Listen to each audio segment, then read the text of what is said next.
토요 법회를 시작하겠습니다. 오늘도 지난 시간에 이어서 업에 대해서 공부를 하시겠습니다. 저희는 그 업의 소멸에 대해서 공부를 하다가 업의 소멸이 붙다가 되면 업이 소멸하거든요. 그럼 잠재의식이 소멸하는 거예요. 탐진치가 소멸하는 거고, 그러면 원인과 결과가 제거되는 거예요. 그래서 단지 작용만 한 마음만 있어가지고 다시 태어나지 않는 거예요. 그게 깨달음이에요. 근데 이제 업이 소멸하는 과정을 우리가 공부하는데 탐진치의 소멸이에요. 업이 탐진치니까. 근데 그 과연 소멸시켜야 할 업이 무엇인가에 대해서 지금 계속 공부를 하고 있습니다. 업은 의도가 있는 행위입니다. 그럼 의도가 없으면 업이 아니고 행위입니다. 그럼 의도가 있는 행위는 의도가 있었기 때문에, 알고 했기 때문에 반드시 그림자가 따르듯이 과보가 따릅니다. 그래서 우리들이 하는 모든 행동은 그 행위에 알맞는 결과, 행위는 원인이고 결과는 과보라서 과보가 따릅니다. 그걸 인과응보라고 그래요. 업의 특성이에요. 그리고 업 자성정견이라고 해서 자기가 지은 대로 받는 것을 업이라고 그래요. 그러면은 업이 무엇인가에 대해서 구체적으로 좀 알아야 우리들이 업을 제어할 수 있는 힘이 생기겠죠. 지금 우리가 공부하는 제목은 그 나라다 마하테라라고 스리랑카 스님이세요. 스리랑카 스님이신데 워낙 박학다식한 분이신 것 같아요. 내용이 서양 철학자들 얘기를 다 망라해서 말씀을 하고 계세요. 그러니까 제가 여기서 느낀 바로는 미얀마의 오조티카 사야도가 그 마음보는 수행을 하신 분이신데, 그분이 뭐 붓다의 무릎에서 한국에도 몇 번 오셨죠. 그리고 부처님에 관한 책을 좀 출판을 하셨는데, 제가 처음에는 상당히 오해를 했어요. 그 책의 내용이 상당 부분 서양 사람 철학자들 얘기예요. 그래서 부처님 얘기, 방대한 이야기를 인용하거나 부처님 말씀을 능가하는 말이 없음에도 불구하고 서양 철학자들 이야기를 인용을 해서 내심 마음속으로 불편했던 게, 아니 뭐 잘난 체하나 부처님 얘기 몇 마디만 넣어도 별 볼 일 없는 내용의 책들이 확 살아나거든요. 무게가 있게. 그런데 왜 서양 철학자들 얘기를 그렇게 끄집어냈나 해서 미얀마에 가서 그 얘기를 했더니, 그러니까 그 오해의 소지가 충분히 있어요. 그 오조티카 사야도가 낸 책이 서양 사람들하고 주고받은 편지의 내용을 책으로 쓴 거래요. 서양 사람들을 이해시키기 위해서 서양 철학자들의 말을 인용한 거예요. 그래서 그랬었구나. 부처님 얘기만 자꾸 해야 그 사람들이 이해가 안 되니까.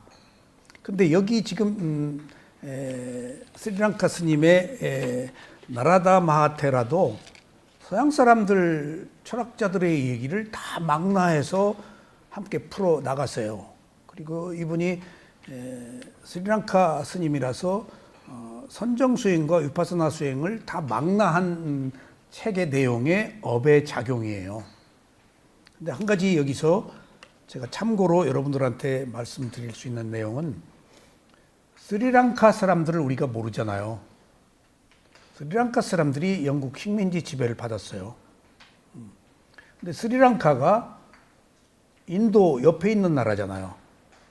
그럼 아쇼카 대왕이 아들과 딸을, 그 마인다 장로가 아라한이죠. 아들을 보내서 스리랑카에 불교를 전해가지고, 인도는 불교가 없어졌는데 스리랑카의 오리지널 부티즘이 그대로 보존됐던 거 아니에요. 그래서 지금 우리가 이 불교를 공부할 수 있게 된 거예요. 경전 기록도 스리랑카에서 빨리어는 문자가 없는데 사람들이 다 집으로 돌아가고 하니까 다 암송하던 스님들이 집으로 돌아가고 하니까 이게 큰일 났다 싶어가지고 눈물겨운 사건들이에요. 기근이 심하고 여러 가지 그 사회적 문제들이 생겨가지고 비구니들은 다 집으로 가서 없어져 버리고 그래서 상좌불교의 비구니가 없어요. 계단이 없어져 버렸어요. 스리랑카에서. 근데 비구들은 풀뿌리를 먹어가면서 경전 암송을 하고 이걸 유지하기 위해서. 근데 이제 뭐 마치마니까야, 쌍유타니까야, 디가니까야 하는 큰 스승들의 맥이 있을 거 아니에요. 어느 그룹은 쌍유타니까야를 독송하고 어느 그룹은 마치마니까야를 독송하고. 근데 큰 스승들이나 그 독송하는 사람들이 환속을 하고 없어져 버리니까 큰일 났다 싶어가지고 빨리어는 문자가 없는데 싱할리어로 야자 수입에다가 최초로 기록한 것이 폐엽경 경전이에요. 지금도 빨리어는 문자가 없어요. 그러니까 우리가 빨리어 경전 하면은 한글 빨리어, 영어로 돼 있는 빨리어는 로마나이스 빨리어. 싱할리어 최초로는 싱할리어로 스리랑카에서 기록된 것은 싱할리 빨리어죠. 그러니까 독일에서 빨리어 경전을 번역했다면 저만 빨리어 그렇게. 일본에서 번역한 것은 저판 빨리어인데 그건 남전 대장경이죠. 그래서 그 경전들이 그렇게 만들어졌어요. 그래가지고 우리들에게 부처님의 가르침이 이렇게 전해줄 수 있었던 거예요. 그래서 우리가 지금 업은 의도가 있는 행위인데 여기 지금 나오는 내용의 얘기들은 아비담마 논장에 굉장히 어려운 내용들을 쉽게 풀어서 설명한 거예요. 들어도 무슨 말인지 몰라요. 근데 이번 기회에 어려운 내용을 쉽게 풀어서 쓴 이야기를 우리가 다 이해는 못하더라도 한번 그저 듣는 것이 업이 무엇인가를 이해하는 데 도움이 돼요. 근데 아비담마 논장은 존재에 대한 분석이거든요. 그리고 매우 내용이 분석적이고 어려워요. 그래서 부처님이 대중들에게 설하지 않으셨어요. 그래서 경장율장 논장의 논장은 부처님이 설하시지 않으셨기 때문에 또 일부의 학자들은 부처님 말씀이 아니다 라고 얘기도 해요. 근데 부처님이 천인들한테 이 아비담마 논장을 설할 때 천인들은 우리보다 조금 의식이 고양돼 있으니까 사리불한테 똑같이 이 법을 설했어요. 아비담마 논장을. 사리불이 신통하니까. 그래서 아비담마 논장이 우리들에게 전해진 것은 사리불 존자의 사리불 존자와 사리불 존자의 제자들에 의해서 구술되어 가지고 전해진 거예요. 경장율장은 부처님 직접 말씀이고. 근데 아비담마 논장의 내용이 이제 거듭 말씀드리지만은 경전을 구체적으로 분석한 거예요. 그래서 경전의 내용과 똑같아요. 그러니까 경전 따로 아비담마 논장 따로면은 문제가 있죠. 근데 경전에 있는 내용을 아비담마 논정으로 완벽하게 백과사전식으로 분석을 해놨어요. 그러면은 우리가 경전에서 부처님 말씀이 이렇게 해석될 수도 있고 저렇게 해석될 수도 있는데 후대에 가면 부처님의 말씀이 왜곡되잖아요. 그건 어떻게 누가 검증하냐고요. 부처님도 안 계신데. 과연 그것을 검증할 만한 아라한들이 있을까요? 없겠죠. 그래서 아비담마 논장에 비추어서 논장에 어긋나는 이야기는 불법이 아닌 것으로 그렇게 얘기를 해요. 거기에 대비해서. 그러니까 그 경장에 있는 내용과 논장에 있는 내용이 완벽하게 일치한다는 것들이 다 증명이 됐어요. 아비담마 논장은 더 분석적이죠. 그런데 지금 부처님은 있는 그대로 알아차려 단순하게 봐. 수행자에겐 그렇게 얘기를 하시는데 아비담마 논장에서는 왜 그렇게 존재를 분석했을까요? 여기는 단 한 가지 이유가 있어요. 깨달음을 얻기 위한 조건 때문에 그렇게 분석을 한 거예요. 나 없다고 그걸 알게 하기 위한 내용들이에요. 분석을 해놓고 해체를 해야 어느 게 다냐 라고 비로소 우리가 이해할 수 있다고요. 그렇지 않으면은 내가 있다는 기본 견해 속에서 부처님의 가르침을 우리는 받아들이기 어려워요. 관념적으로 내가 있다고 알고 살아온 세상이니까. 그래서 오늘 조금 난해한 이야기이더라도 왜 이렇게 복잡하게 부처님이 분석했을까? 수행자에게는 별로 도움도 안 되는데 교학자나 스승들은 도움이 되죠. 일반 수행자들은 이걸 다 외워야 되고 이해하고 암송해야 되기 때문에 오히려 장애의 요소가 될 수도 있어요. 한데 이것이 없으면은 근간이 흔들리기 때문에 기본적인 깨달음, 질서에 대한 근간을 아비담마 논장으로 완성해 놓은 것이다. 그러면 이 복잡한 아비담마를 단순하게 우리가 알아야 되는 이유는 딱 한 가지예요. 무상고 무아를 알기 위해서 필요한 거예요. 존재를 분석한 것은 이게 변한다. 그리고 괴로움이다. 내가 없다. 최종적으로는 깨달음인 최종적 지혜인 무상고무아를 알게 하기 위해서 이렇게 분석한 거라고 이해하셔야 돼요. 그러니까 정신과 물질도 몸과 마음 있잖아요. 그것도 정신과 물질로 두 가지로 또 영역을 분리해 놓고 그것도 정신과 물질을 부처님이 오온으로 또 분리했단 말이에요. 그러니까 또 헷갈리네. 나를 정신과 물질로 두 가지로 해놓고 또 다섯 가지로 했는데 무더기로? 그 다섯 가지로 그쳤으면 좋은데 또 여섯 가지로 해놨어. 안입이 설신의. 거기다가 12처 12가지로 또 분석을 해놨어. 부처님이. 거기다가 마지막으로 18개 6가지 감각기관 6가지 감각대상 6가지 아는 마음 18개로 또 분류를 해놨다고. 나 몸과 마음 하나 가지고.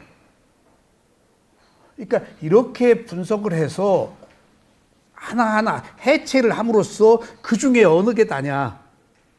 어떤 조건들의 결합이다. 원인과 결과에 의해서 흐르고 있는 연속적 현상만 있다. 라는 것들을 이해시키기 위한 그런 그 과정이라고 이해하시면 돼요. 조금 복잡하더라도 안 듣는 것보다는 듣는 게 좋아요. 그래서 언제 또 이렇게 복잡한 이야기를 자세하게 해놓은 이야기를 우리가 들을 수 있겠어요. 그런 의미에서 미처 다 모르더라도 한 번씩 공부를 해보시기 바랍니다. 지금 우리가 이 공부하고 있는 내용이 지난 시간부터 업의 작용이거든요. 업은 산스크리트어로 가르마, 의도가 있는 행위를 얘기해요. 그리고 빨리어는 감마. 근데 보통 이제 테라와다 상자 불교가 아닌 그 대승이나 이런 데서는 다 산스크리트어를 쓰기 때문에 가르마라고 쓰는데 우리는 상자 불교의 가르침을 따르기 때문에 업을 감마라고 해요. 그러니까 법도 다르마 하는데 빨리어는 담마. 그렇게 해서 산스크리트어는 문자가 있어요. 버머. 그리고 그것은 브라흐마 크샤트리아 언어예요. 귀족 언어예요. 근데 빨리어는 서민들이 쓰는 언어인데 문자가 없어요. 말로만 구전됐어요. 그래서 옛날에는 부처님이 빨리어로 법문을 하시고 또 빨리어로 전법을 펴라고 말씀을 하셨어요. 서민들을 위해서. 그러니까 다 브라흐만들이 와서 수행을 했지만은 이제 그 일종의 그 방언 조금 서민 언어니까 조금 같은 그 비슷한 그 운율을 가지고 있어요. 그래서 우리는 빨리어로 그 업에 대해서 배우는데 이 업이 의도가 있는 행위인데 우리가 업의 자식이에요. 부모 자식 아니에요. 부모도 직접 원인은 되지만은 근본 원인은 업의 자식이에요. 이 업이 관용차의 지혜도 있고 탐진치도 있는데 일단 인간으로 태어났으면 탐진치도 있고 관용차에도 있는데 태어난 이상은 탐진치가 많아서 태어났어요. 부처님은 탐진치가 없어서 안 태어났거든요. 태어난 이상은 우리가 탐욕성내 어리석음의 지배를 받는 업의 자식이에요. 그러니까 우리는 과거에 어디서 왔어? 업으로부터 왔어요. 어디로 가? 업의 결과로 가요. 그러니까 이게 조금 그 업을 자세히 들여보면은 왜 이걸 알아야 되는가 하면은 저는 미얀마에서 수행을 하고 업에 대한 기본적 이해가 확립되면서부터 세상을 좀 편하게 살아요. 어떻게? 모든 문제를 업으로 봐요. 이게 손오공, 여의봉처럼 조자룡이 헝칼처럼 이거 여기 적용 안 되는 게 없어요. 업이라고 딱 봐버리면 끝이에요. 답이 거의 딱 업이에요. 이러고저러고 할 일이 없어요. 받을 거 받은 거예요. 받을 거 받았다고 해서 나쁜 거 아니에요. 개선하면 되죠. 업은 절반의 업은 과거에 형성된 업이고 나머지 절반 업은 받은 것을 생성하는 거예요. 새로. 그러니까 고통 속에서 우리가 살아나서 더 좋은 결과를 얻은 것들이 우리 삶 속에서 증명됐잖아요. 제가 오늘 문득 오면서 나는 방황하는 자였다. 나는 일탈하는 자였다.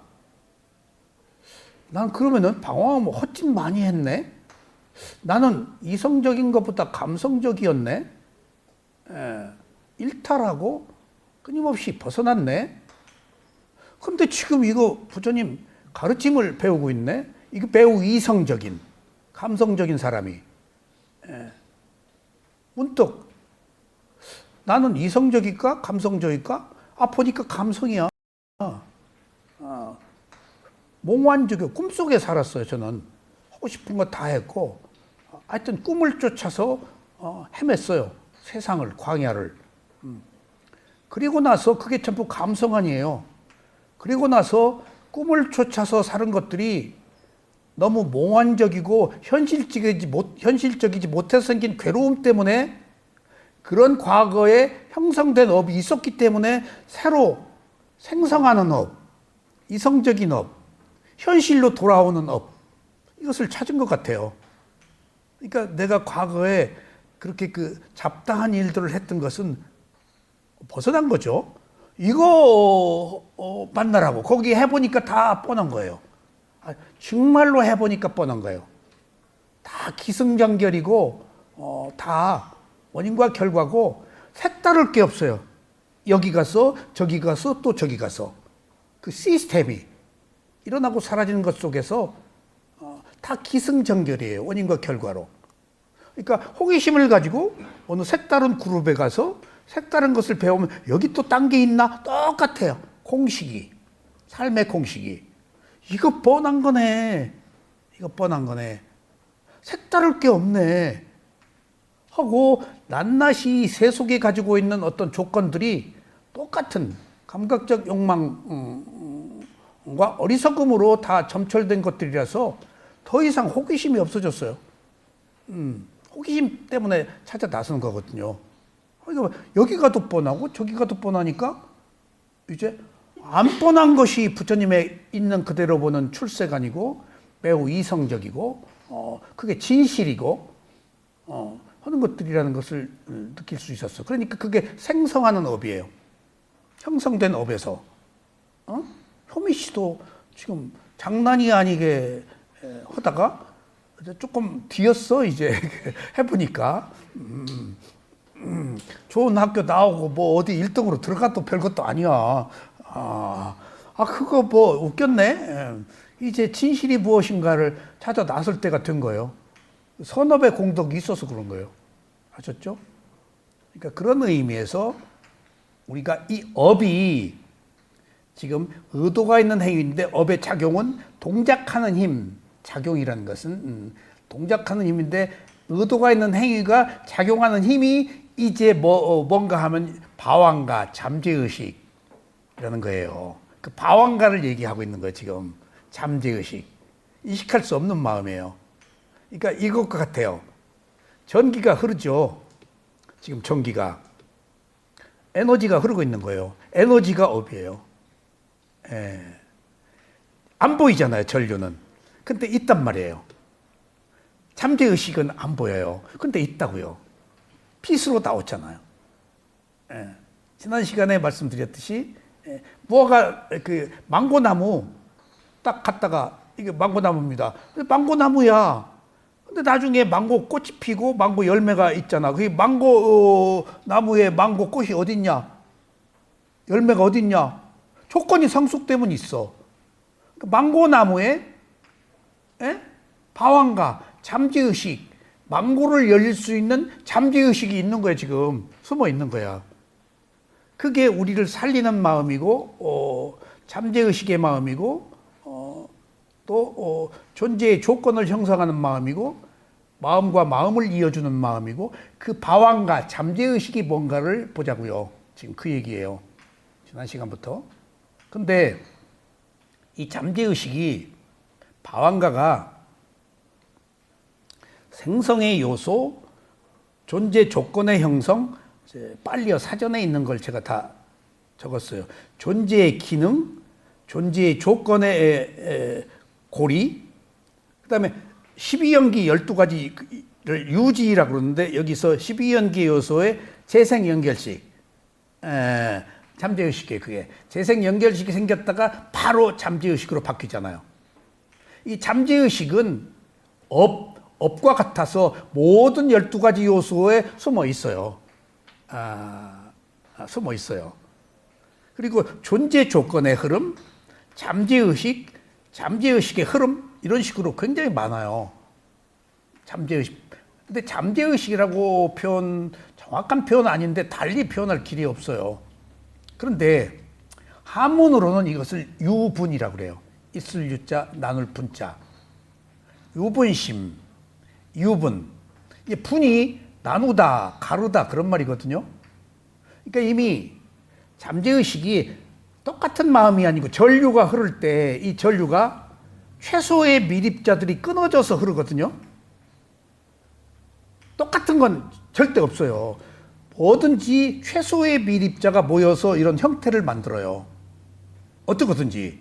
이 지구도 어느 순간에 지구가 생성될 때 우주에 작은 먼지들이 모여서 거대한 힘에 의해서 빠르게 가속도가 붙어가지고 소용돌이 치면서 막 하다가 딱 지구라는 그 행성이 생기고, 그 조건에는 어느 경우에는 태양이 될 수도 있고 태양이 아닌 이런 땅덩어리 지구가 될 수도 있어요. 저 무수한 별들이 다 태양계도 있지만은 다 이런 땅덩어리들이 태양빛을 받아서 밤에 빛나는 것들 아니에요. 그것들이 최소의 단위는 쿼크 밀입자 먼지들이에요. 그것들이 모여 있는 거예요. 그래서 그것을 밀입자, 원자, 쿼크 잘라놓은 것을 최소의 단위가 있다는 거예요. 부처님이 그 최소의 단위를 봤는데 무슨 최소의 단위를, 마음의 최소의 단위를 본 거예요. 다 다른 마음이더라. 그게 잠재의식이에요. 방황가. 근데 그 방황가도 최소의 단위의 마음도 부처님이 보시니까 물질 한 번 움직일 때 마음은 17번 움직이더라. 17번 움직이는 마음의 과정이 다 달라요. 이게 귀신이 아니고는 모르죠. 귀신도 이걸 어떻게 알겠어요? 부처님의 그 누진토이니까 이걸 다 분석하셨죠. 부처님은 우리 행성, 우리 항성, 우리는 태양을 항성이라고 그러잖아요. 그러니까 우리는 소금지화목도 천해명이라는 물질적 우주 공간에 살고 있는데 부처님은 그것을 31개의 존재의 세계로 분석했어요. 보이지 않는 지옥도, 축생 보이죠? 악귀 아수라도 못 보죠? 인간 보죠? 욕계천상, 색계, 무색계 못 보죠? 근데 우리가 살고 있는 우주 공간이 31개의 존재들이 살고 있다는 거예요. 자세하게 다 설명했어요. 근데 부처님이 삼천대천을 다 보신다고 그러는데 우리 생명이 윤회하는 게 31개의 그 존재의 세계에서만 윤회를 하지 벗어나서 딴 존재의 세계로 못 간대요. 근데 부처님은 딴 존재의 또 다른 그 세계도 다 아신대요. 우리 그 31개의 존재에서. 근데 더 이상 알 필요가 없는 게 우리가 31개의 존재의 세계가 아닌 다른 존재의 세계로 갈 수가 없으니까 우리에게 한정된 세계가 31개의 존재의 세계예요. 거기서 윤회하는 거예요. 육도윤회를. 그거 아니면 알 필요가 없죠. 그러니까 부처님이 가끔 그런 말씀을 하시죠. 여기 한 움큼의 흙이 그 나뭇잎이 있다. 풀이 있다. 나는 한 움큼의 풀 이것만을 얘기한다. 밖에 있는 이 세상의 모든 풀들을 난 다 안다. 근데 그것이 나하고 상관이 없어. 나와 관계된 한 움큼의 풀, 내가 인식의 범주에 미치는 윤회하는 이 세계의 것만 필요한 거야. 그것이 우리 몸과 마음이에요. 여기에 있는 몸과 마음이 31개의 존재 세계와 연결돼 있어요. 원인과 결과로. 뭐 손톱 위에 흙을 이야기하시기도 하고. 그러니까 이제 이건 그 부처님이 이제 보신 그 분석이니까 우리가 그런 대로 이해를 좀 하시고. 그래서 한문으로 이제 잠재의식 있는데 유분이라고 한문으로도 있어서 어제 제가 밤에 있을 유자에 나눌 분자인데 이것을 잠재의식을 한문으로는 뭐라고 했는가 해서 유분을 찾아봤어요. 근데 원래 빨리어를 중국 사람들이 음사를 해가지고 소리 나는 대로 차용한 글들이 많거든요. 그러니까 빤냐 지혜를 파냐 라고 뭐 한 이야기들이 많아요. 그렇게. 근데 유부는 음사를 한 게 아니고 뜻으로 만들어요. 뜻으로 잠재의식을. 그래서 내가 찾아보니까 어떤 분이 이 잠재의식에 대해서 설명을 했어요. 근데 이분이 수행을 한 분은 아니에요. 그리고 대승 공부를 하신 분이고 또 정확하지가 않아요. 내용이 틀린 내용들이 있어요. 그리고 이 책 저 책을 이 사람 저 사람 글을 읽어서 인터넷에 올린 글이 있어서 제가 찾았어요. 근데 깜짝 놀랐어요. 내 글을 여기다 내 이름을 써놨어요. 어디 내가 누구한테 인수를 한 책을 받았는데 그거 내 글이 있어요. 그래서 보니까 내가 알잖아요. 내가 쓴 글은. 보니까 어떤 사람 이름으로 돼 있어. 뭐 그냥 인용했겠지. 하다가 문득 이 사람이 누군가? 내가 인터넷에 올린 글을 갖다가 출판사에다가 주어서 자기 이름으로 글을 쓴 거야. 근데 사진이 주로 그렇거든요. 이 사진 남이 찍은 거 살짝 갖다가 출품해가지고 입상했다가 나중에 취소한 그런 것들이 많아요. 상이라는 게 그렇게 무서운 거예요. 조금 이렇게 트리밍 해가지고 딱 보면 자기 사진인지 알아요. 다 귀신같이 알아요. 그게 자기 건. 그래서 내가 출판사에다가 전화를 했어요. 이분이 원고를 보냈냐? 그랬더니 아니다. 그 사람 카페에 들어가서 그 사람 이름으로 올라 있어서 책에다 썼다. 그래서 그랬냐? 근데 여기 제 글이 있어서 재밌어서 한번 가지고 와봤어요. 잠재의식에 관한 거니까. 근데 이 분이 마음은 늙지 않는다라는 제 책을 읽었어요. 근데 마음을 늙지 않는다라는 이야기가 우리가 오늘 이야기하는 잠재의식, 방황가와 연결돼 있어요. 방황가는 안 늙어요. 물질은 늙지, 몸은. 그래서 안이비설신, 이건 물질이잖아요. 의가 마음이자 방황가잖아요. 의는 늘 수가 없어요, 비물질이. 그러니까 5가지 물질적 요소가 늙고 방황가는 안 늙어요. 흐르고 있는 거예요, 그냥. 그래서 이분이 마음은 늙지 않는다를 바왕과 유분에다가 결부시켜서 얘기를 했더라고요. 네, 글을 인용해서 한번 들어보시죠. 이 녹음이 되니까 이분이 누구라고는 말씀 안 드리는데 공부를 좀 하셨어요. 제목이 마음은 늙지 않는다예요. 이런 말 잘 안 쓰거든요. 제가 쓴 얘기예요. 제가 40번 수행을 했잖아요. 그리고 나서 보니까 다 사람들이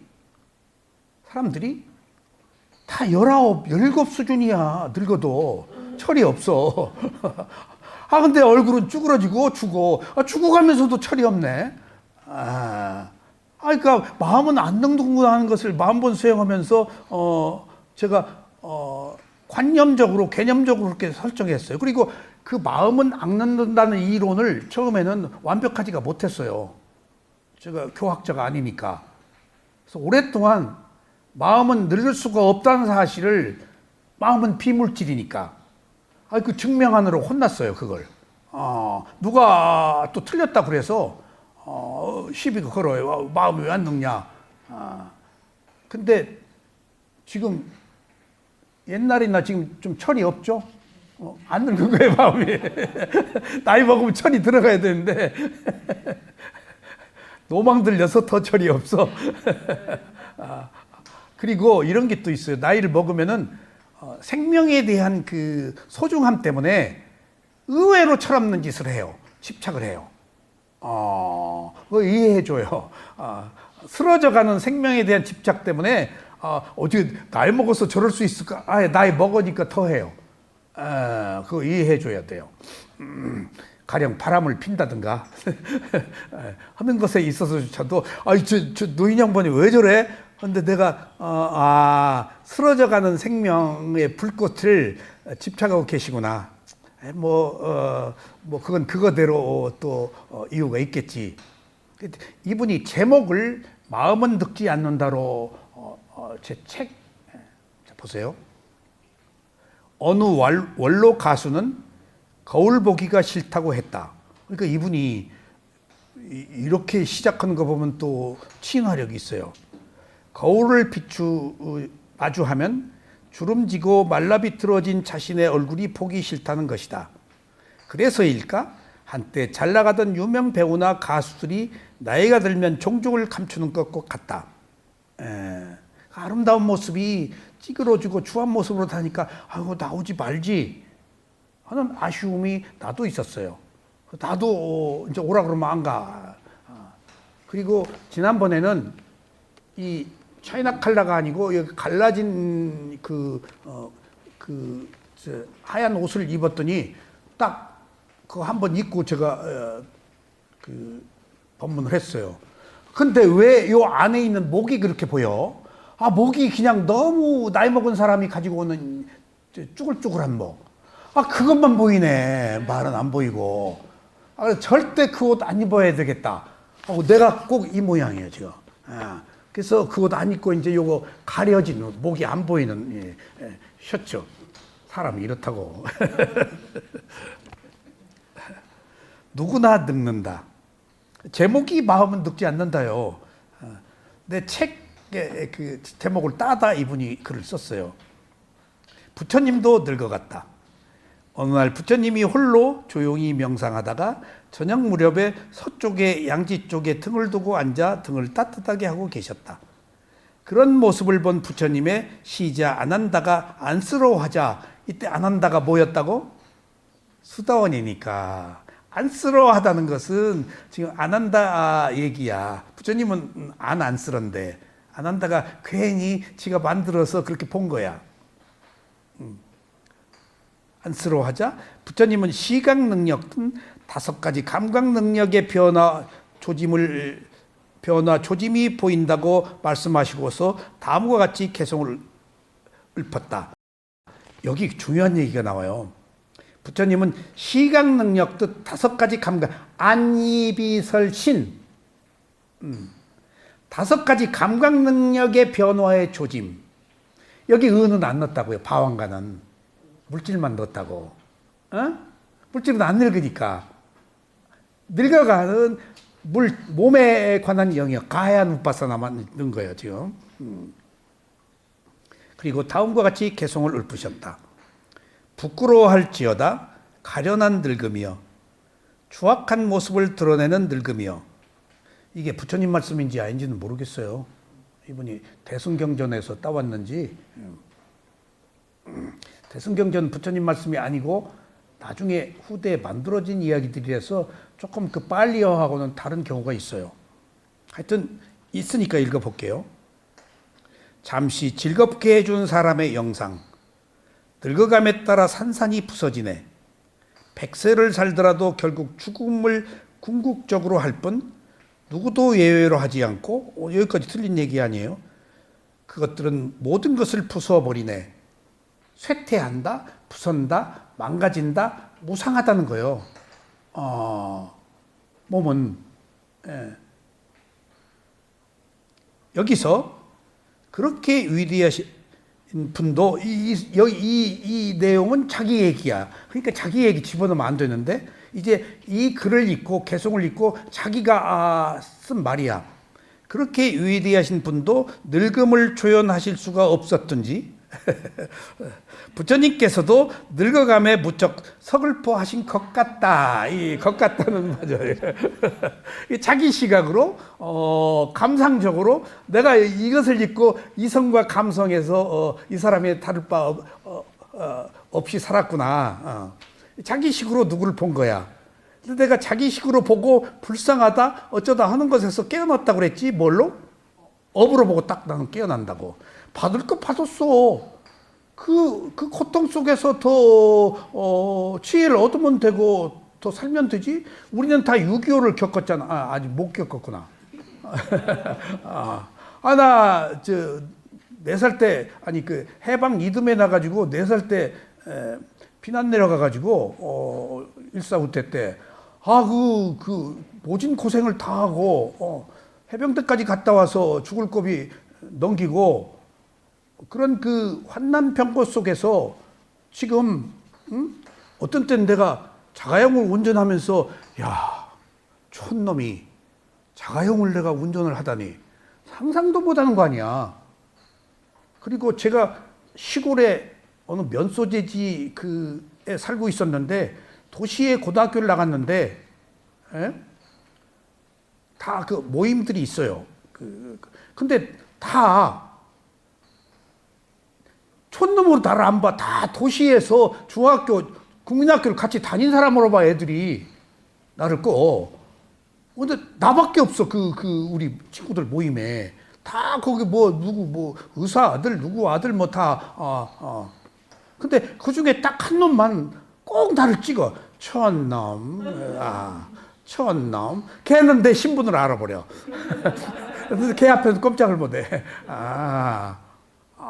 걔는 내 신분을 알아. 그러니까 꼭 나를 격하해서 촌놈이. 그러니까 내가 걔를 이해를 해. 굉장히 나를 좋아해요, 걔가. 어느 그 회사 임원으로 있다가 나왔는데, 근데 예를 들면은 그렇게 베푸르니까 좋아하는 거 아니겠어? 내가 체크무늬 상의가 있는데 늘 입던 옷이 편하잖아. 1, 20년을 입어가지고 탈색이 됐어. 근데 나는 그렇게 옷 색깔의 의미를 두질 않거든. 맞으니까 편해서. 그놈이 야, 내가 이런 얘기 안 하려고 그랬는데 너 옷 좀 바꿔 입어라. 왜? 그때 야, 임마 그 색이 날라간 지가 지금 너 지금 볼 때마다 네 옷 보면 내가 마음이 안 좋아. 옷 좀 바꿔 입어. 추해 너. 그래서 싹 기분이 나쁠라다가 얘는 관념으로 보고 나는 모양이 아닌 리얼리티 실제하는 마음으로 보고 사는데 얘는 예세계다. 그리고 나가서 잊어버렸어. 그리고 그 옷을 또 입고 나갔더니 저를 부르더니 너 또 입고 왔냐? 살짝 기분이 나쁘려고 그러대. 어쨌거나 관념과 실제의 문제거든. 우리가 그래서 자기가 알고 있는 것들을 강력하게 주장하며 살지 마세요. 좋다 싫다 하지 마세요. 아셨죠? 자, 그런데 한 92세 노파는 거울을 보기를 즐겨서 방 안 이곳저곳에서 거울을 걸어놓고 틈만 나면 쳐다보며 그때마다 하는 말이 참 잘생겼네, 아직도 예쁘네 라고 말하는 것이었다. 황 선생님이 그러시나? 예, 흰머리 이거 뭐 문제 없어. 거울 보기를 싫어하는 원로 가수는 70대이지만 나이보다 훨씬 늙어 보이고 거동도 편치 않다. 그러나 거울을 좋아하는 92세 할머니는 나이보다도 20년은 더 젊게 보이고 매우 건강해 보인다. 왜 그런 차이가 있는 것일까? 관념과 실제의 문제예요. 모든 것은 마음먹기에 달려있다고 한다. 이제 일체 유심조 나오네. 모든 행위의 원인인 마음, 이 마음을 만호라고 온 거예요. 안입이서 만호, 찌따, 윈냐나, 심, 의식 세 개로 나누거든요. 이제 이분이 이제 초기 불교도 읽었어요. 아비담마도 모든 행위의 원인이 만호, 마음이고 마음 따라 모든 마음의 작용, 심소. 이제 그 강목 스님이 심소라고 했으니까 마음의 작용이 일어난다. 그래서 일체 유심조라고 말한 것 같다. 그래서 그런지 마음먹기에 따라 마음은 늙지 않는다. 하지만 마음이 늙는 사람도 있고 늙지 않는 사람도 있다. 이건 내가 쓴 말이에요, 이제. 사람의 육체는 늙어도 마음은 항상 젊을 수 있다. 그래서 마음은 항상 빛나던 시절을 향한다. 꽃다운 나이, 잘 나가던 시절에 마음이 가 있는 것이다. 마음은 육체와 달리 늙지도 병들지도 않는다. 육체는 늙어도 마음만은 마음먹기에 따라 젊은 마음이 지속된다. 그런 지속되는 마음을 남방불교 아비담마에서는 바왕가 찌있다. 바왕가 마음이라고 한다. 이렇게 마음은 늙지 않는다가 아까 안입이 설씨는 늙지만은 의를 뺐잖아. 감각 능력, 몸에 관한 감각 능력만 이제 의는 안입이 설신 의니까 바왕가 찌있다니까 늙지 않는다는 얘기지. 바왕가의 마음을 존재 지속식 혹은 유분심이라고 번역한다. 내가 유분심 때문에 이걸 찾아낸 거예요. 한 개체가 삶의 과정에서 생명이 끝날 때까지 그 연속성을 유지시켜놓은 역할을 하는 마음이다. 식. 그리고 그런 마음이 일어나는 최초의 마음을 재생연결식 또는 결생심이라고 한다. 개체로서의 삶의 시작인 재생연결식에서 삶이 끝나 삼월심까지 그 삶의 동일성을 유지해주는 미세한 마음이 바왕가의 마음이다. 그러니까 죽을 때 마음 이런다 사라지지. 그럼 재생연결식 이런다 사라지지. 그 다음에 바왕가 잠재의식. 죽을 때까지 마음과 마음을 이어주는 잠재의식 계속되다가 죽을 때 마음, 재생연결식, 잠재의식. 죽을 때 마음, 이 세 가지가 인식할 수 없는 마음이 우리를 지배해요. 이게 윤회예요. 이것을 발리어에서는 산타나라고도 하는데, 산타나가 의식의 흐름, 의식의 연속성, 의식이 연속된다. 바왕가가 연속되는 거예요. 전류가 계속 가듯이. 에너지니까 멈출 수가 없어, 에너지가. 그러니까 탐진치가 있어서 계속 가는 거야. 탐진치 없으면 끊어져, 에너지가. 연료가 끊어질만 해, 우리가. 오온의 연료가. 연료가 없으면 오온이 끊어지지? 누가 또 연료를 넣지? 내가 탐진치로 또 집어넣어. 부하가 막 나. 자존심이, 기분이 나빠. 그 연료 넣는 거예요. 에너지, 생존을 위해서. 연료가 한계가 있어. 에너지라니까. 근데 에너지에다가 연료를 넣는 것이 내 탐진치가 넣는 거예요. 그래서 지속시키는 거예요. 그게 바왕가야. 존재, 지속심, 생성의 요소. 조금 이해가 더 쉽죠. 또 이분이 잘했어요. 12연기에서 식, 유분심, 재생연결식을 말한다. 유지라고 해서 12연기 12가지 요소들이 바왕가가 진행되고 있는 거예요. 탐진치가 진행되고 있는 거예요. 그걸 윤회라고 그래요. 그래서 의식의 산타나라고 하는데 의식의 산타나를 또 다른 말은 방황가가 흐르는 마음이거든. 이걸 뭐라고 그럴까? 또 다른 말로 12연기가 무엇을 얘기하지? 잠재의식이 흐르는 거잖아. 유분도 흐르는 거고 존재 그 생성과 소멸이 흐르는 거잖아. 의식이 산타나 연속된다는 것이 뭘 의미하지?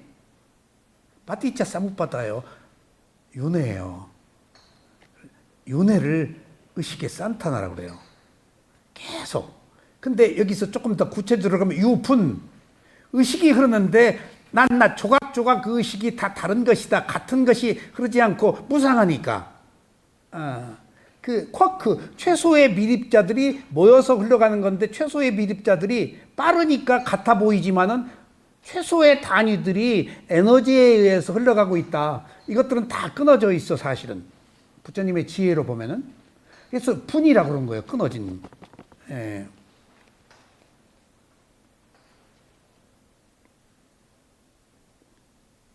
십이연기에서 식을 말한다. 이런 식을 조건으로 정신과 물질 6가지 감각장소, 접촉, 느낌이 일어난다. 이처럼 방황가의 마음, 방황가 찌따는 한 존재의 일생에 걸쳐서 잠재적으로 흐르는 마음이고 그런 방황가의 마음은 임종까지 지속된다. 아비담마 논장에서 여러분들이 배우셨을 거예요. 아비담마 이론에 따르면 방황가의 마음은 한 존재의 영속성을 유지시켜주는 마음이다. 즉 존재를 지속시켜주는 마음이다. 존재 지속심이라고 그래요. 이를 중국에서는 유분 혹은 유분심, 유분식이라고 한다. 우리는 우리의 인식 과정에서 드러나지 않는 미세하고 알기 어려운 마음으로 인식할 수 없으니까 우리가 잠을 자고 있을 때나 기절했을 때에도 지속되는 마음이다. 마음이 마음을 연결해 주는 마음이니까. 그때 잠을 자도 방황과 잠재의식은 흐른다.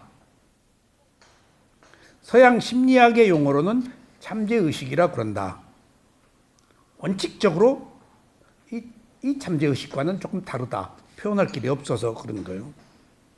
이처럼 유분심, 잠재의식 등으로 불리는 방황가의 마음은 변하지 않는다. 따라서 늙지도 않고 병들지도 않는다. 그런 마음도 죽을 때가 있다. 임종을 맞이했을 때 한 존재의 정체성을 유지해준 방황가의 마음도 따라 죽는다. 그리고 무상하니까. 그리고 새로운 방황가의 마음이 일어난다. 이것이 재생연결식이다. 새로운 방황가의 마음이 일어나면 새로운 존재의 일생이 시작된다. 생긴 모습, 성향이 일생 간다. 그래서 방황가의 마음은 한 존재의 일생에 걸친 마음이어서 결코 늙지도 않고 병들지도 않는다.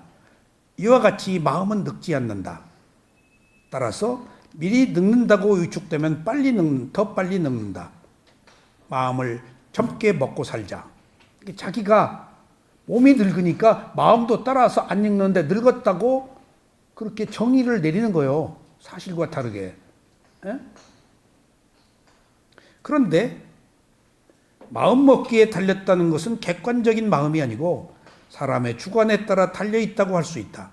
똑같은 환경인데도 여러 사람을 좌절해서 위축되는 데 비해 다른 어떤 사람은 역경을 헤치고 더욱 늠름하게 살아나가기도 한다. 이때 하는 얘기가 바로 모든 것은 마음 먹기에 달려있다는 것이다. 마음을 약하게 먹으면 모든 것은 다 비관적인 느낌밖에 일어나는 게 없지만 마음을 강하게 먹으면 모든 역경이 자신을 단련시키는 훌륭한 교육의 현장이 된다. 묘원 스님은 본인 지은 마음은 늙지 않는다 위파사나 몽고 옹달샘 2 책에서 말했다. 나를 스님이라고 그랬어.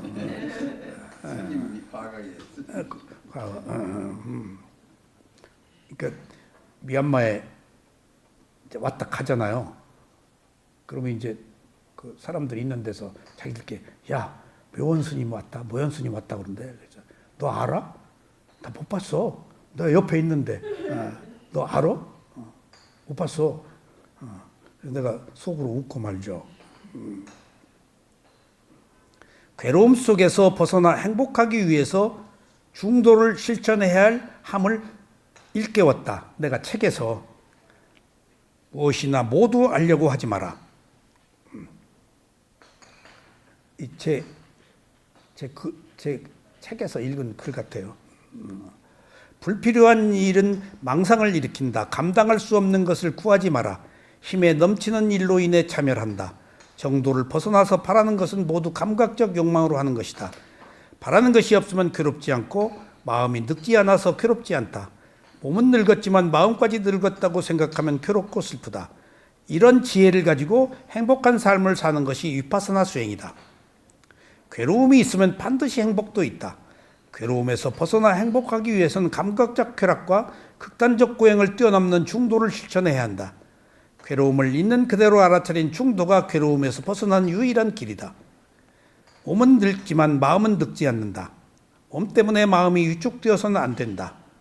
몸이 아플 때도 마음이 아프지 말아야 한다. 이게 정신과 물질을 구별하는 지혜에서 제가 인용하는 말이에요. 1단계 정신과 물질을 구별할 때 이렇게밖에 표현할 길이 없었어요. 근데 나중에 또 다른 게 표현할 수 있는 것들을 주석서에 찾았어요. 몸과 마음은 영역이 다르다. 몸의 영역과 마음의 영역은 서로 기능이 다르다. 몸이 아플 때 마음이 아프지 말고 마음이 아플 때 몸이 아프지 말아라. 그러니까 몸과 마음을 여지껏 하나로 봤다가 부처님이 최초로 위파사나 수행에서 분리한 거예요. 이게 지혜의 시작이에요. 그래서 위파사나 수행의 1단계 지혜가 나마 루파 파리째다 냐냐예요. 위파사나 수행의 시작이에요. 여지껏 누구도 몸과 마음을 분리한 적이 없어요. 부처님이 최초로 했어요. 왜? 인류 역사에 자기 몸과 마음을 본 사람이 없었어요. 부처가 최초로 봤어요. 늙어서 죽기 때문에. 왜 죽는가 몸과 마음을 봤어요. 거기서 나온 거예요. 거기서 느낌이 발견되고. 몸과 마음이 다른 기능을 하고 있는 것들이 서로 조화를 이루고 있을 뿐이야. 그런데 정신과 물질을 구별하는 지에서 영역이 다르다? 한번 객관적으로 영역을 보자고. 모든 것을 이끄는 것들은 뭐라고? 몸이야, 마음이야? 마음이요. 근데 마음과 함께 있는 몸을 또 다른 말로는 뭐라 그래? 나마 루파, 물질. 그러면은 마음은 모든 것을 앞서서 이끄는 바왕과 찌따에 의해서 생산하는 업, 그 다음에 선도하는 업, 업으로 생산도 하고 선도도 하고 계속 끌고 가. 업으로. 그러니까 마음이 있는 거야. 그럼 물질은 뭐야? 물질은 마음이 머무는 도구에 불과해요. 그래서 부처님이 그걸 나마 정신과 물질이라고 그런 거예요. 이 몸을 물질을 도구로 봐야 돼요. 남편을 도구로 보지 마. 도구로 보면 싹 그냥 덧정이 떨어져. 이성적인 생각이 없어져 버려. 도구야 이게. 그래서 장님과 안전뱅이라고 그러잖아요. 몸은 볼 수가 없어. 뭐가 있어서 봐? 마음이. 근데 마음은 움직일 수가 없어. 무엇을 통해서 움직이지? 몸을 통해서 움직여. 그러니까 마음이 하고자 하는 것은 몸을 통해서 하니까 몸은 도구로서 사용하는 도구, 물질이야, 도구야. 너무 지나치게 암 걸렸네. 이거 그럴 거 없어. 물질 가로 낄 수도 있어 요새는. 잘라내고. 도구야 물질이. 아이고 내 몸 때문에 죽었다. 하지 말라고. 마음이 머무는 도구일 뿐이야. 때가 되면은 수명이 다해서 이제 그것도 사라져야 돼. 왜 태어났어? 죽기 위해서. 우리가 지금 모든 것들이 변하고 있는데 그때까지 그냥 채우고 있는 거야. 뭘로 채울까 하는 문제는 본인의 선택이야. 끌려가고 있는 거야. 죽을 때까지. 근데 여기서 자발적으로 끌고 나가느냐, 끌려가느냐 하는 차이가 있지. 뭔가 업에 의해서 사는 사람들은 끌려가지만은 업을 생성하는 사람들은 이끌어가지. 이끌어가자는 얘기지. 새로 만들자는 얘기지. 우리가 업의 수명으로 죽도록 이미 설정돼 있어. 언제까지. 그때까지 살아야 돼. 못 죽어. 살아야 돼. 뭘로 채우고 죽을 것이냐? 얼마나 개선하고 죽을 것이냐? 개선하면 살아있는 현재도 괴롭지 않고 죽은 이후에 그 과보로 지금보다 나은 삶을 살 수 있잖아. 그러기 위해서 여기 모인 거예요, 지금. 새로운 업을 생성하고 지금보다 나은 삶. 이왕이면 지금보다 나아야 되지 않겠어요? 예. 이제 그런 사명감, 의미를 갖자는 것입니다.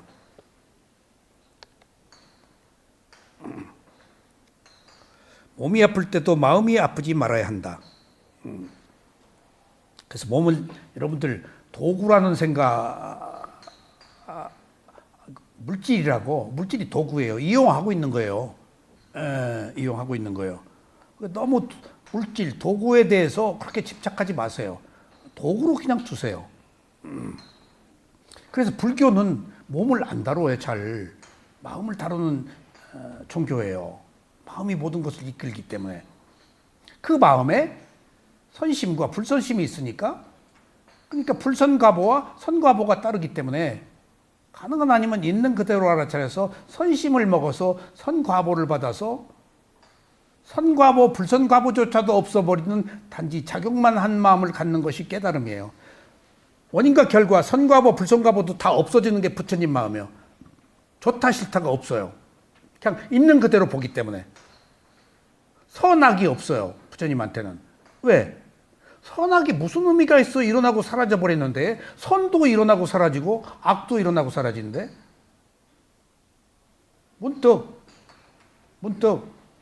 제가 아는 선배들, 아는 사람들이 가까운 가족이 아닌 지인들이 딱 생각날 때 죽었네, 돌아가셨네, 죽었네, 나 혼자 남았네, 참 무상하네.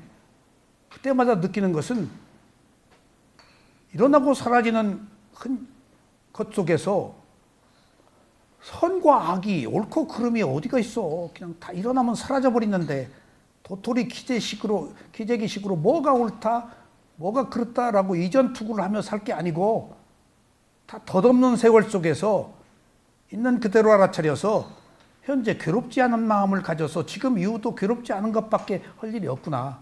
다 가져도 그것은 사라져버리는 것들이고 내가 소유하지 못하는 것들인데, 근데 우리는 미시적인 안목을 가지고 보기 때문에 이게 내가 소유하는 줄 알고 나의 것이라고 알기 때문에 움켜쥐고 놓지를 않고 더 만들려고 하죠. 만들어도 내가 갖지도 못할 뿐더러 그것도 일어나고 사라져버리는, 허공 속으로 사라져버리는 갈채와 같은 것들이에요. 그 영광도. 에?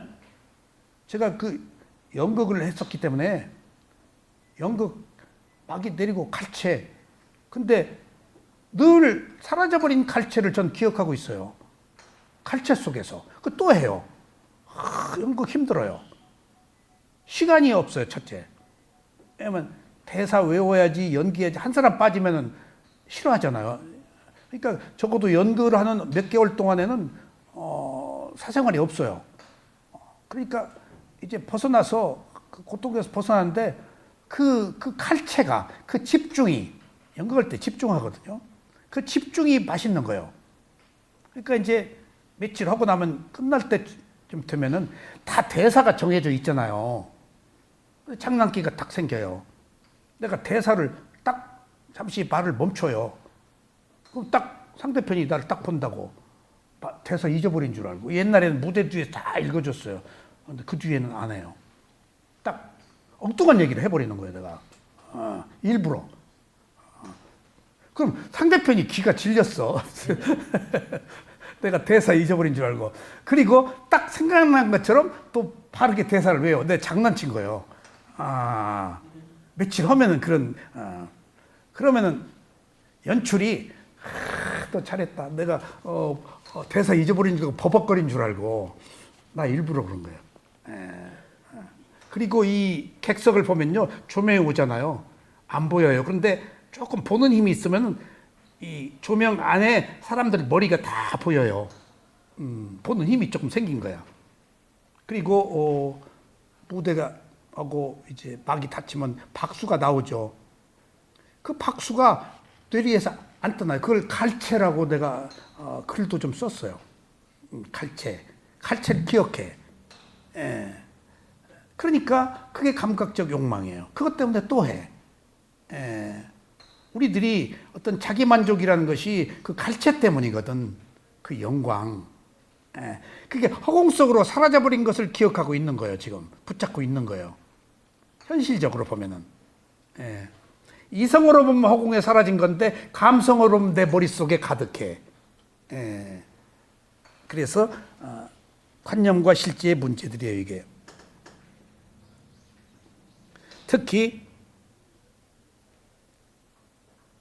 나이가 많아 일을 못하는 것이 아니고 마음이 일에 관심이 없어진 것이다. 특히 위파사나 수행은 관념이 아닌 실제를 알아차리는 수행이므로 저자의 관점도 관념이 아닌 실제하는 현상, 리얼리티를 대상으로 통찰하고 있다. 이 글은 깨달음으로 가는 길 위에서만이 접할 수 있는 내용들이라서 위파사나 수행의 세계를 모르면 약간 이해하기 어려운 부분도 있을 수 있다. 하지만 저자는 붓다의 말씀은 인 경전과 스승의 가르침을 자신의 수행 체험을 바탕으로 글을 적었기 때문에 붓다의 가르침의 큰 틀을 벗어나지 않는 생생한 목소리를 전한다. 이 책은 가벼운 문고판으로 언제 책까지 선전해 줬어. 어디서나 볼 수 있고 보면서 자신의 마음을 다스릴 수 있는 지혜의 글이다. 많은 분들이 가까이 두고 삶의 번뇌에서 지혜를 느끼는 통찰의 시간이 되기를 바란다. 특히 가까운 지인에게 선물하기에 좋은 책이다. 이 글은 출판사의 서평이다. 그리고 여기 이제 능엄경 얘기, 그런 얘기들이 있어요. 그러니까 우리가 여기서 주목할 만한 것은 안이비설시라는 물질적 감각기관은 무상한데, 늙는데, 변하는데, 예? 바왕같이 있다는 안이비설신 잠재의식은 물질과 달리 늙지 않는다.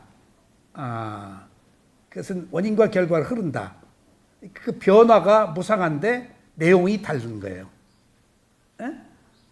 그래서 몸이 늙었다고 마음이 따라가서 포기하고 그냥 제풀에 조금 지금 그 선입관을 갖는 거예요. 늙었다고. 늙었다고. 근데 이거에 대한 반론도 있어요. 근데 마음도 늙는다, 기억력이 사라진다. 아니 근데 뇌가 사라지는 거예요. 뇌가. 마음은 대상을 아는 기능만 있는데. 그러니까 몸에 영향을 받죠, 마음이.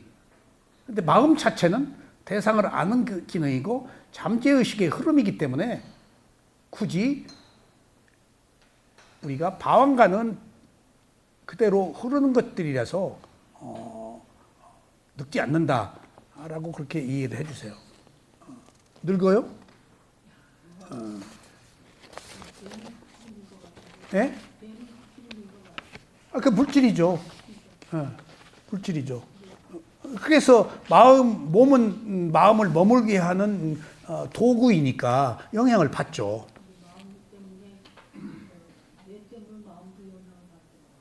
받는데 지금 여기서는 우리는 분리하자는 얘기지. 분리. 제가 이 얘기는 젊어서부터 늘 생각해온 얘기를 수행으로 내가 마음은 늙지 않는다고 한 얘기예요. 왜냐하면은 제가 젊어서부터 지리산을 다녔거든요. 거기 연세대학교 철학과 나오신 산장 관리인이 제 약혼식, 결혼식 줄에도 서주시고 오랫동안 지인이에요. 나이 차이가 저고 많아요. 늘 하시는 얘기가 나이 먹어서 내가 철이 없다고. 내가 보기에 좀 철도 없어. 산속에 살으니까. 그리고 동물적 감각이 발달하더라고. 산속에 살으니까. 아주 그 소리, 냄새 이런 게 그 촉감이 남다르게 발달돼 있어. 탁, 보기도 하고. 그러면서 늘 하는 얘기가 나이를 먹어서도 철이 없다고. 내가 보기에 철이 없어 보이네요 할 수는 없고 조금 철이 없네. 그러니까 유심히 내가 오랫동안 관찰했어요. 철하고 나이하고는 상관이 없구나. 그러니까 예를 들면은 내가 미얀마에 수행을 하고 왔잖아요. 그럼 지리산으로 가요. 선생님 이렇게 좋은 데서 이 수행 좀 하시라고. 그리고 걷는 거, 뭐 워킹 하는 거, 좌선하는 거, 근데 안 받아들여. 그러니까 이게 아무한테나 적용되는 게 아닌가 보구나. 그래서 그 노고단의 서양 선교사 별장들이 있었죠. 옛날에는 애들을 지게에 지고 올라가서 한국 사람들이 막 돌멩이 던지고 그랬어요. 근데 서양 선교사 별장들이 노고단에 어떻게 있었는가, 그 인요한 할아버지가 만든 거예요. 그 서양 선교사들이 전라도에 가가지고 다 학교 만들고 그랬잖아요. 병원 만들고. 근데 깜짝 놀랐어요. 왜 거기다 서양 선교사들이 별장을 지었는지. 근데 동남아시아 서양 선교사들이 다 노고단에 왔어요. 그렇게 국제적인 장소였어요. 왜 왔을까? 노고단에? 풍토병 때문에 너무나 많이 와서 죽었어요. 선교사 자식들, 가족들이. 그때 우리 막 이의가 있었잖아요. 이렇게 하면 이 잡히고. 그리고 목욕했어요, 우리. 겨울 내내 시커먼 이불 덮고 자고. 위생이 있었냐고요. 먹는 거. 그러니까 제가 어느 종교를 믿고 있었는데 신부님이 제 친구니까 그런 얘기를 하더라고요. 야, 저하고 밥 말이야. 야, 나 밥 먹는데 밥 차려주더니 숟가락을 시커먼 앞치마에다가 탁 이렇게 닦아서 주더라. 그래서 어떻게 했냐? 그냥 먹었어. 근데 조금 개운치 않다. 그 옛날 밥 먹는데 그 국속에 머리카락 덩어리가 있고. 그러니까 그 서양 선교사들이 풍토병 때문에 거기다 만드는 거예요. 거기 가면 살아났대요. 안 죽고. 그런 역사가 있었구나. 그래서 그 전란에 이제 문제가 되니까 왕시리봉으로 옮겼어요, 그걸. 왕시리봉으로. 다 있어요, 그걸. 내가 왕시리봉에 가서 수행을 했었어요. 빈대 빌려가지고. 그 왕시리봉을 관리하는 게 인요한 씨예요. 그 부인은 한국 여자 치과 의사 결혼했는데 모르겠어요. 전라도 말 구수하게 순천 사람들이니까. 그래서 나중에 들은 이야기가 그런 것이었어요. 자, 어쨌거나 우리들의 업은 의도가 있는 행위인데 이게 업은 인간으로 태어났기 때문에 탐욕성냄 어리석음이 지배한다.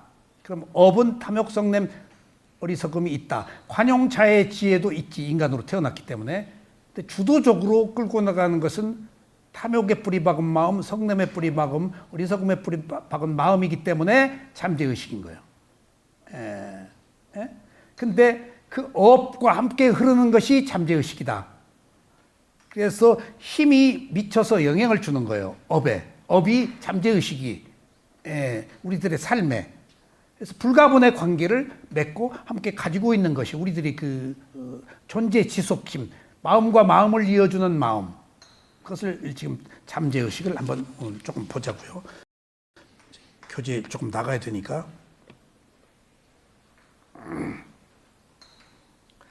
바완과 잠재의식 유부는 결코 의식의 저층이 아니다.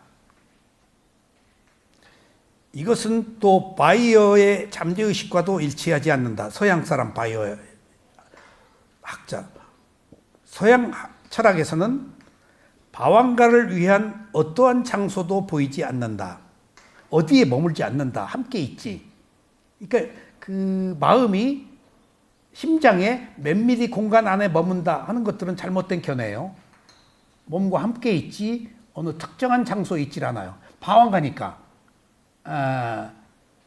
그 망고나무 안에 망고나무 꽃을 피우고 망고나무 열매를 열린 것이 어느 공간에 특정한 위치에 있질 않아. 함께 있어. 아셨죠? 어쩌면 우리는 이러한 철학적인 용어들을 다른 의미를 갖고 사용하는지도 모른다. 바완가가 이렇게 불리는 것은 이것이 존재가 연속되는 본질적 조건이 되기 때문이다. 바완가가 없으면 못 살아. 잠재가 없으면. 생명의 연속체가 바완과 대응할 수 있는 영어에 가장 가까운 편이다. 이 생명의 연속체를 아까 말씀드렸죠. 의식의 산타나 그래서 의식이 연속되는 일련의 과정. 생명이 되니까 의식이 연속되는 과정을 산타나라고 하는데 이것을 또 다른 말로는 아까 제가 얘기했죠. 여기서는 그 얘기가 안 나오는데 윤회하는 것들을 얘기해요. 바티자 사무파다가 의식의 연속체가 지속되는 것이다. 윤회는 잠재의식이 계속 지속되는 거예요. 유분하는 거예요. 갈라져서. 그러니까 그거에 12연기도 잠재의식, 업도 잠재의식, 윤회도 잠재의식, 동의어로 한 개념으로 그런 것들이 함께 흘러가고 있다라고 이해하시면 되겠어요. 생명의 연속체가 바완과 유분과 대응할 수 있는 영어에 가장 가까운 편이다. 이러한 바완과 의식, 잠재의식이에요. 잠재의식은 외부적인 자극에 의해서 간섭받지 않는 한 우리가 항상 경험하는 것인데 외부적인 자극으로 좋았어, 미웠어, 괴로웠어 하면은 잠재의식이 끝나버리고 미워하는 마음, 괴로운 마음, 그런 마음이 딱 나와. 잠재의식은 마음과 마음을 여여주는 마음이야. 그러니까 딱 그치고 그 마음이 딱 와버려. 그래서 외부적인 자극에 의해서 간섭받지 않는 한 어떤 새로 유발되는 게 일어나지 않는 한 우리가 항상 잠재의식은 흐르고 있는 거다. 그러니까 접촉해서 새로운 마음이 일어나면은 잠재의식 그 마음으로 바뀌는 거예요. 순간적으로. 외부적인 자극에 의해서 간섭받지 않는 한 우리가 항상 경험하는 것인데 한 생각은 한순간이야. 찰나.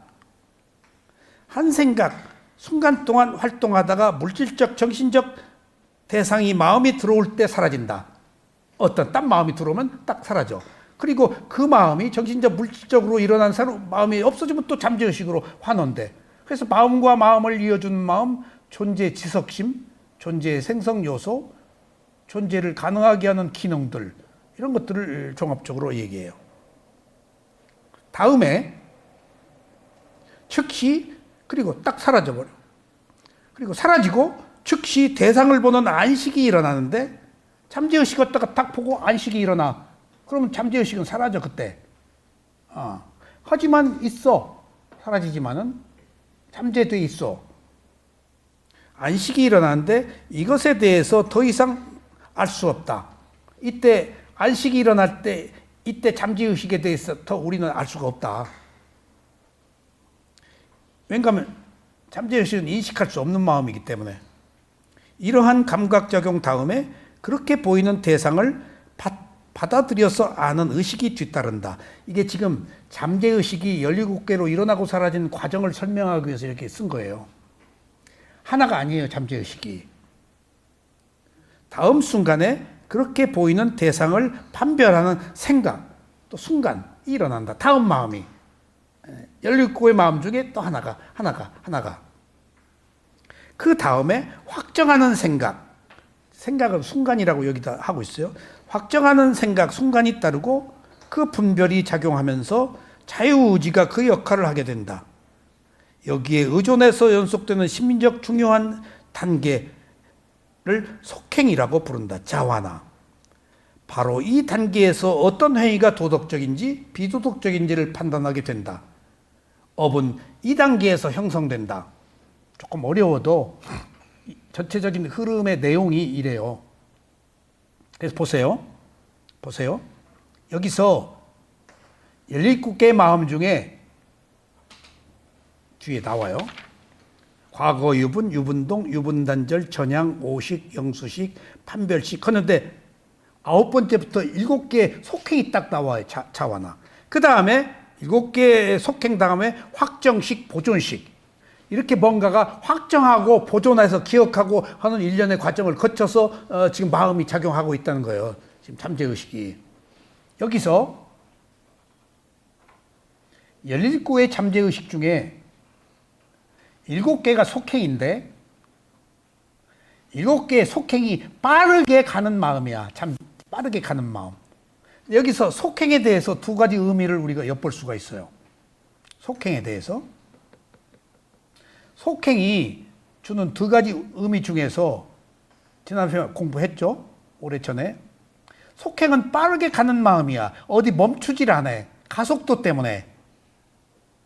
그래서 속행이 있는 한 마음이 어디 가서 놀다가 안 오지 않는다. 그러니까 아이 제사를 왜 안 지내지? 예? 놀다가 제삿날 못 찾아온대. 정신 팔려가지고. 어른들이 그러더라고. 안 온대, 놀다가. 제삿날 모른대. 지금 여기서 아비담마 논장 주석서에서 하는 얘기가 7개의 속행이 있기 때문에 빠르게 대상을 향해서 가는 잠재의식의 속성이 있기 때문에 49일 동안 어디 머물다가 태어나지 않는다라는 거예요. 속행 때문에. 잘못된 얘기다 이거예요. 잠재의식의 속행을 모르니까 49일 동안 있다가 태어난다? 그것이 이 불교에 없는 교리거든요. 어디에 있는 교리야? 에? 밀교, 티벳. 그 중엄신이라고 해서 49일 동안 새로 만들어낸 이론이에요. 근데 이 그 교학자들은 상자불교 그 스승들은 속행 때문에 머물 수가 없다. 시계가 째깍거리듯이 뭐 그냥 계속 시계가 멈추지 않잖아. 시간이 흐르듯이 마음은 흐른다. 유분이다. 정체할 수가 없다. 없어지기 전에는 있는 한은 흘러간다. 근데 놀다 갈 수가 없다. 해서 속행 때문에 머물 수가 없다는 것을 이론적으로 설명하고 있고, 또 한 가지 여기서 두 가지만 보자고요. 속행이 주는 의미. 업에는 탐욕성냄 어리석음이라는 잠재적 요소가 포함되어 있잖아. 업이라고 하면 탐욕성냄 어리석음이야. 근데 우리가 가지고 있는 탐욕의 특징이 만족할 줄 모르고 계속 움켜쥐는 거, 아무리 가져도 만족하지 못하는 거, 그 다음에 그것을 헐떡거린다라고 표현해요. 주석서에서는. 그리고 또 그것을 고기에 달라붙은, 적수에 달라붙은 고기처럼 엉거붙는다. 아까 탐욕을 그렇게 표현해요. 주석서에서. 청정도론에서. 근데 지난 시간에 우리가 업과 재생에 대해서 공부할 때 잠재의식 속에 있는 탐욕은 반드시 어떤 특성을 가지고 있다고 그랬지? 빨리 가는 특성이 있었어. 그래서 멈추질 않는다. 그 다음에 또 다른 거 있지, 하나. 존재를 만들려고 한다는 거예요. 그러니까 반드시 이성에 대한 그리움이 필연적으로 개입되는 거예요. 그러니까 그 존재 지속심인데, 존재 지속심에는 탐욕이라는 것은 존재를 생산하고 없어지려고 하는 본질적 의도가 있어. 자손 번식의 어떤 그 요소들이 있는 거예요. 그래서 결혼한 거예요. 존재를 만들려고. 그리워하고. 이건 동물적 본성으로 이성에 대한 것들을 그리워하도록 생태적으로, 구조적으로 그렇게 돼 있다는 거예요.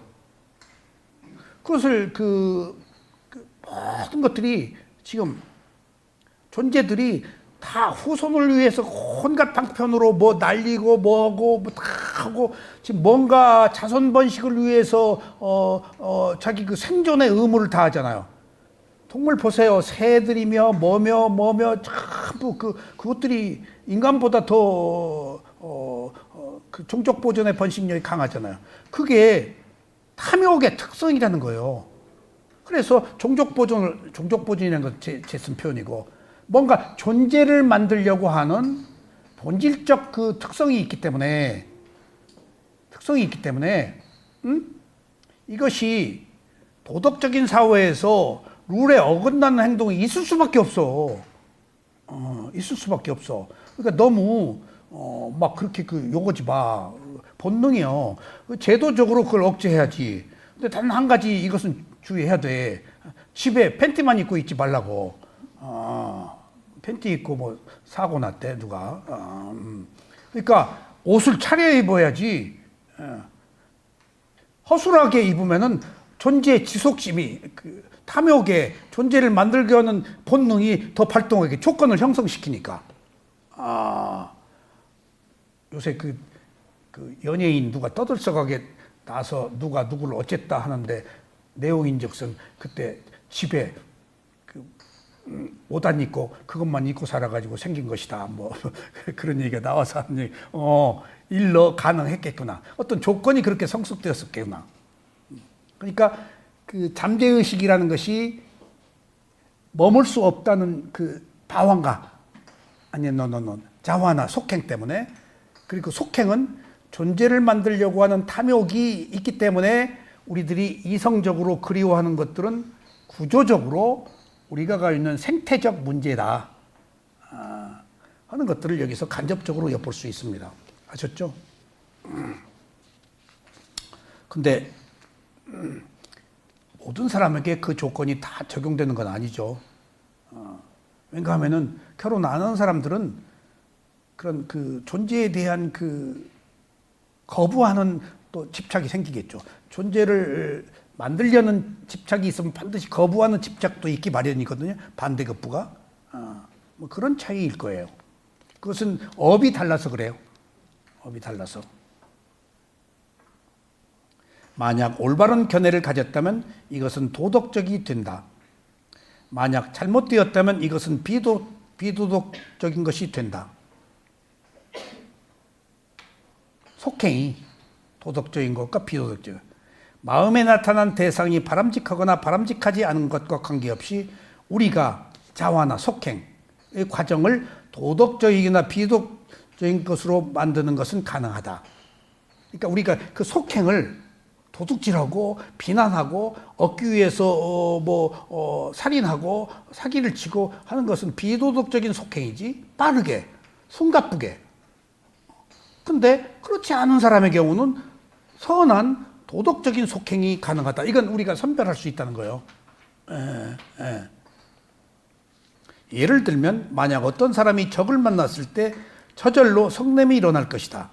이와 반대로 현명한 사람은 자신을 억제하면서 적에 대해서 자비스러운 생각을 품을 것이다. 이것이 바로 부처님께서 다음과 같이 말씀하신 이유다. 그래서 내가 이 글을 읽었기 때문에 동사무소 직원이 내 운전면허증을 안 것을 가서 소리를 지를까? 내가 지금 하루 이렇게 또 운전면허증 만드는 거 10,000원밖에 안 들어요. 근데 거기 가서 3시간 기다렸어요. 아유, 웬 사람이 그렇게 많아요? 그냥 막 빨리빨리도 하대. 그러니까 또 3시간 기다려야지. 그래서 또 새벽같이 가면은 1시간이면 되겠지? 또 그런 하다가 딱 저녁에 동사무소에서 직원이 안 주었네? 이걸 소리를 질러 조용히 있으면 고맙다고 하고 나오자. 다 이게 속행을, 도덕적인 속행을 먹은 거예요, 이게. 몇 자리냐? 자, 부처님 말씀이에요. 자신에 의해서 악한 행위가 있으며 자신에 의해서 자신이 더럽혀진다. 누가 하는 게 아니고 속행을 내가 선택할 수 있다는 거예요. 자신에 의해서 악한 것이 행해지지 않으며 자신에 의해서 자신이 청정해진다. 자신에 의해서 악한 것이 행해지지 않으며 이거 자신이 선택하지 않고 업의 과보로 가버린 거지. 그러니까 갈 수도 있고 안 갈 수도 있다. 선택적이에요. 자신에 의해서 자신이 청정해진다. 더러움과 정정함은 자신에 달려있다. 내가 자화나 속행을 어떻게 할 것이냐? 도덕적으로 할 것이냐? 비도덕적으로 할 것이냐? 누구도 다른 사람에 의해서 청정해 줄, 이게 부처님의 업사상이에요. 여기서 이런 부처님의 업사상, 누구도 개입할 수 없다가 주는 의미가 뭘까? 초상이 개입할 수가 없다. 부모가 개입할 수가 없다. 또 누가 개입할 수 없다? 신이 개입할 수가 없다. 대통령이 개입할 수가 없다. 각자 세속에서 각자 낱낱의 그 사람의 일이야. 나만이 개입할 수 있다. 여기서 또 한 가지 중요한 사실은 부모로부터 영향을 받았잖아. 부모로부터 날 낳았잖아. 난 부모의 자식이라고 하겠지만 업의 자식이야. 그런데 부모의 노력으로 부모의 조건으로 태어났지. 에? 부모의 역할과 내 역할이 달라. 인연으로 만난 거야. 그래서 영향을 주고받은 거야. 그러면은 여기서 도덕적 의무로 따지자면, 여기 도덕이에요. 도덕적 의무로 따지자면은 중요한 얘기예요. 깨달음의 세계에서만 나오는 얘기예요. 부모는 날 낳아준 것으로 도덕적 의무를 하고 끝나고 그 이유는 부모업이야. 근데 나를 낳아서 교육을 안 시켰다? 나를 버렸다? 양육비를 안 주었다? 두드려 팼다? 하는 것은 부모업이지 내 업하고는 다르다. 나는 부모로부터 원인과 결과의 조건을 받았을 때 나는 부모가 나를 낳고 나에 대해서 하는 건 내 업이 아니고 부모의 업이다. 내 업은 개입을 못하니까. 나밖에. 태어난 이상은 영향은 받을 수 있지만 결국 형성해서 받아들이고서 이끌어 나가는 것은 되니까. 그러니까 부모가 나를 낳아주었지만은 부모가 나를 어떻게 한 것에 상관없이 나는 내 의무로 하는 게 도덕이야. 스일라야. 그래서 부처님의 가르침과 부모의 은혜는 아무리 갚아도 못 갚는다. 두 사람의 경우는, 두 부류의 경우는. 날 낳아준 것으로서, 날 낳아서 땀마, 법을 만날 수 있도록, 그리고 개선할 수 있도록, 개선 못하고 더 나빠질 수도 있지만 어떤 새로운 가능성을 만드는 것 자체로 부모의 역할은 끝났다. 그 이유는 덕이야. 부모한테 나한테 해주는 것은. 내 문제는 온전히 내 역할이야. 그러니까 나한테 잘못해줬다고 그래서 내가 부모에 대한 효도의 의무를 다하지 않은 것은 내 업, 새로운 생성하는 업을 내가 완성하지 않는 거예요. 날 낳아준 공덕에 대한 그 보답을 안 하는 거예요. 그러니까 부모한테 뭘 바라지 말라는 거예요. 부처님의 가르침이. 그러니까 불교에서 부모님의 은혜와 부처님의 은혜와 부모님의 은혜는 아무리 갚아도 못 갚는다. 부처님은 진리를 알게 해준 것이고 부모는 진리를 알게 할 수 있는 몸과 마음을 만들어준 것이니까. 그러니까 거기서 끝난 것이요. 부처님과 그 부모님은. 그 이후에 부모님과 나와의 관계는 각각의 업이야. 부모님이 나한테 잘못했다고 그래서 나도 똑같이 잘못해서는 안 돼. 나는 내 업을 만들어야 돼. 이게 업의 생성의 개념이에요. 분리해야 돼요. 깨달을 자성을 하고 오늘 집에 가 전화해. 친정엄마, 친정아버지한테 잘 계시냐고. 네가 웬일이냐 뚱딴지같이 또 그래. 내 의무를 하라고. 그게 내가 새로운 업을 만드는 업이라는 거 절반밖에 안 된다니까. 형성된 업, 생성하는 업. 우리가 업에 대해서 배워야 될 것은 생성하는 업을 뭘로 채울 것이냐. 도덕이냐 비도덕이냐. 시간이 많이 갔죠? 예. 야, 이것만 하겠어요. 환경, 분위기, 습관적인 성향 같은 것들이 우리의 생각을 조건 지우는 것은 인정하는 사실이다. 환경으로 뭐로. 그러한 경우는 자유의지는 종속된다. 그렇지만 우리가 이러한 외적인 요소들을 극복하고 도덕적, 비도덕적 생각을 만들어서 우리의 자신의 자유의지를 발휘할 수 있는 가능성은 얼마든지 있다. 그러니까 어떤 조건들, 안 좋은 불합리한 조건들 속에서도 제한된 조건, 습관적인 어떤 성향, 그런 것들 속에서도 전통적인 것에 의지하지 말고 내가 새로 만들자는 거예요. 여러분들 전통에 의지하지 마세요. 역사에 의지하지 마세요. 관념이에요. 관념이에요. 원래 그래서 그렇다더라? 전부 관념이에요. 실제는 내가 새로 만드는 거예요. 과거에 답습하지 않고. 지금 신분은 내가 만드는 거예요. 내가 타고 태어난 신분 없어요. 내가 만드는 거라고요. 그러니까 어떤 외적 조건이 좋지 않다 하더라도 내가 얼마든지 극복하고 새로운 업을 만드는 것이 우리가 업사성에서 배워야 될 요소들이에요. 새로운 업을 만들면 새로운 잠재의식이 생겨요. 그럼 새로운 잠재의식에 의한 새로운 생각, 새로운 마음이 또 일어나요. 그러니까 잠재의식이 생각을 하게 하잖아요. 예. 생각이 업의 과보예요. 사주팔자고. 그러니까 그것을 움직이는 것이 기본적으로 깔려있는 잠재의식이에요. 그러니까 어떤 보이지 않는 축적된 성향, 변하지 않는 잠재의식을 켜켜이 쌓아서 우리가 만들어진 것들에 의해서 지배받고 있다고요. 그러니까 우리가 있는 그대로 알아차려서 새로운 잠재의식의 장을 만들어야 돼요. 기존의 탐진치가 지배하는 잠재의식이 아닌, 고정관념에 의한 것이 아닌 실제하는, 단어가 없는, 그것만이 우리를 고통에서 구원할 수가 있어요. 그거 배우려고 이거 하는 거예요, 지금.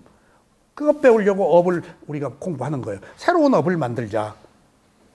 그럼 새로운 잠재의식, 새로운 고정관념, 새로운 축적된 성향이 바뀌어요. 그러면은 너무 깊은 얘기인데 축적된 성향은 바뀌질 않아요. 왜? 탐욕, 성냄, 어리석음, 뿌리박은 마음을 가지고 태어났죠. 근데 탐욕 없음, 성냄 없음만 가지고 태어나고 어리석음 없음을 안 가지고 태어난 경우가 많대요. 탐욕 없음, 성냄 없음을 가지고 태어난 사람. 근데 어리석음 있으면 있는 거예요. 그거 하나가. 그런 사람은 뭘 못해? 수행을 못한대요. 수행을 못한대요. 논장에서 말하고 있는 거예요. 수행 안 된다. 어리석음이 있음이 있기 때문에. 근데 수행을 하지 말어? 예외적으로 못한다 하면 또 섭섭하니까 열심히 노력하고 더 많이 노력해야 한다 부제가 붙어요. 근데 한 가지 또 부제가 또 붙어요. 뭐가? 확실한 것은 다음 생에 어리석음 없음을 가지고 태어날 때 그 사람 수행한다. 거시적으로 보면 이 생만 보지 말고 내가 지금 계속 노력하면은 이 생이 안 되더라도 그 노력한 것으로 어리석음 없음을 가지고 태어났을 때 수행을 한다, 그때. 그리고 도가를 얻는다. 근데 일단 한국명상원의 위파사나 선원에 오신 이상은 어리석음이 있어서 왔을까, 없어서 왔을까? 어리석음 있으면 여기 못 와. 왔다가 그만두지. 그러니까 우리가 이미 뿌리박은 마음 때문에 잠재의식 때문에 그런 거예요. 지금 잠재의식은 바꾸기가 어려우니까, 고정관념은 바꾸기 어려우니까. 하지만 이것도 노력 여하에 따라서 바뀔 수 있다. 그러니까 바꾸기 어려운 잠재의식을 바꾸는 것은 유일하게 위파사나 수행밖에 없다. 개정의 8정도밖에 없다. 왜 개정의 8정도밖에 없지? 너무 이거 국뽕인데 있는 그대로 보는 것이기 때문에, 하려고 하지 않았기 때문에, 없애려고 하지 않았기 때문에 그때만이 바뀔 가능성이 많은 거예요. 하려고 그러면 안 돼. 그것 자체가 욕망이고. 그러니까 맥없이 단순하게 있는 그대로 볼 때 바뀔 개연성, 가능성이 많아져서 위파사나가 아니면 안 된다는 이유가 거기 있는 거예요. 위파사나는 있는 그대로 보는 거예요. 분리해서 보잖아. 놓고 보잖아. 개입하지 않고 보잖아. 개입하는 모든 것은 탐욕과 어리석음이에요. 여기에서만 있는 그대로 얻으려고 하지 않고, 그러니까 하려 하는 의도는 있지만은 행함에 있어서는 의도가 없어야 돼요. 그제 야구를 보는데 우리나라 외국에서도 아마 처음이란 대기록이 나왔어요. 한 달 동안 10개의 홈런을 치고 10개의 도루를 한 사람이 한국 KBO 역사에 처음 나왔어요. 어느 그 야구팀에서. 그리고 이제 그랬으니까 기록이니까 아나운서하고 해설자들이 놓고 서로 대화를 하더라고. 몇 개나 원했어요? 너 한 달 만에 10개 홈런과 10개 도루가 이제 그 클럽에 가입을 해요. 근데 보통 지금 이 선수를 두고 40개 도루, 40개 홈런, 50개 도루, 50개 해가지고 막 지금 난리예요. 얘가 사실 이대로 하면은 5달 동안 한 달에 10개를 쳤으니까 이게 막 늘어나요. 이제 어때요? 이제 그런 가능성 때문에 이제 묻는 거야. 너 목표가 몇 개냐? 그래서 내가 유심히 이제 어떻게 대답하는가, 그리고 해설자들이 뭐라고 말하는가, 유심히 봤어. 그랬더니 그렇게 질문하니까 이 야구 선수가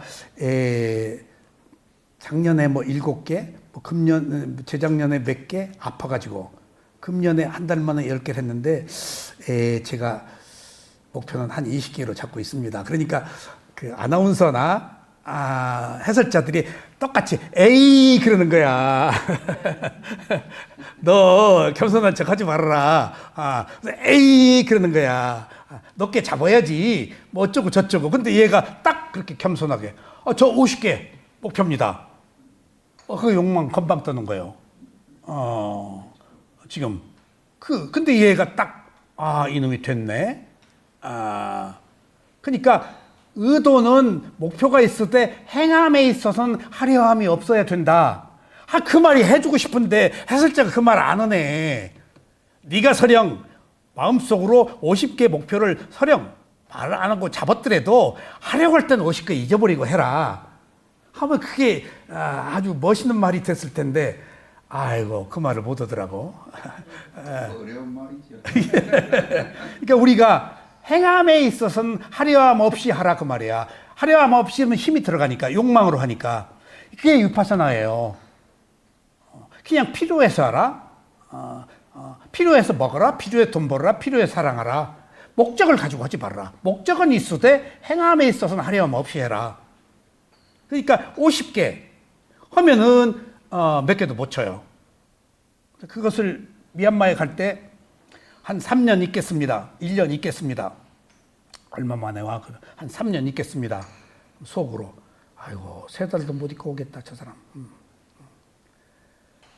결의를 각오를 다지고 길게 잡고 목표를 세운 사람들은 빨리 와요. 이유가 뭘까요? 목표를 세운 거에 대한 강박관념 때문에 괴로워요. 막 자신과 싸워요. 그러니까 더 힘들어요. 그래서 못 견뎌요. 그러니까 그냥 놀면서 그냥 필요해서 하다 보면 몇 년이 훅 가요. 1, 2년이 훅 가요. 농담 아니에요. 어느 날 과일이 올라와요. 이거 해가 걸려서 새로 올라온 굴한테 비구들한테 올라오거든요. 1년 됐네? 2년 됐네? 그래서 후뚝딱해요. 뚝딱해요. 여기서 그냥 막 일각이 여삼추 괴로운 일이 있을 땐 막 하루가 1년 같고 그런데 뚝딱이야. 집중하니까.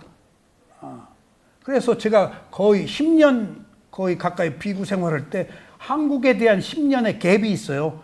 어떻게 뭐가 변했는지 완전히 가서 낯선 사람이 되더라고요. 물론 왔다 갔다 했지만은 그런 것처럼 마음 먹기더라고요. 그러니까 우리가 욕망을 가지고 살고 있기 때문에 있는 그대로 본다는 것처럼 더 위대한 가르침, 위대한 업은 없어요. 그러니까 우리가 바사나 수행이라는 것이 단순한 수행이 아니고 괴로움이 없는 최적의 수행 방법이고 최고의 행복을 얻는 수행이라는 것.